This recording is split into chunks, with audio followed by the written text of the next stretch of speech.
kindness, and generosity shown to the people. These are nearly all the public acts related by historians in which Muhammad took part in the first 15 years of his marriage to Khadija. As for his private life, he is described to have been ever helpful to the needy and the helpless. His uncle Abu Talib had fallen into distress through his endeavors to maintain the old position of his family. Muhammad, being rather rich at this time by his alliance with Khadija, tried to discharge part of the debt of gratitude and obligation which he owed to his uncle by undertaking the bringing up and education of his son Ali. A year later, he adopted Aqil, another of his uncle's sons. Khadija bore Muhammad 3 sons and 4 daughters. All the males died in childhood, but in loving Ali, he found much consolation. About this time, Muhammad set a good example of kindness, which created a salutary effect upon his people. His wife Khadija had made him a present of a young slave named Zayd ibn Haritha,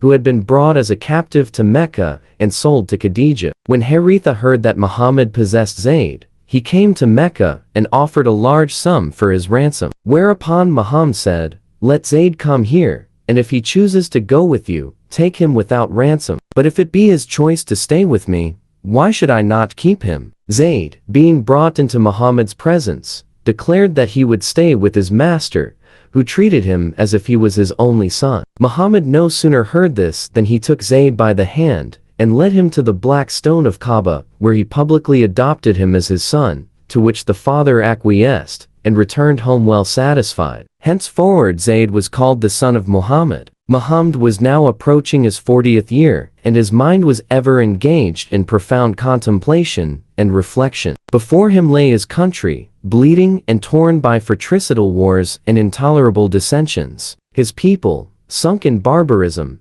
addicted to the observation of rites and superstitions, were, with all their desert virtues, lawless and cruel. His 2 visits to Syria had opened to him a scene of unutterable moral and social desolation, rival creeds and sects tearing each other to pieces, carrying their hatred to the valleys and deserts of Hijaz, and rending the townships of Arabia with their quarrels and bitterness.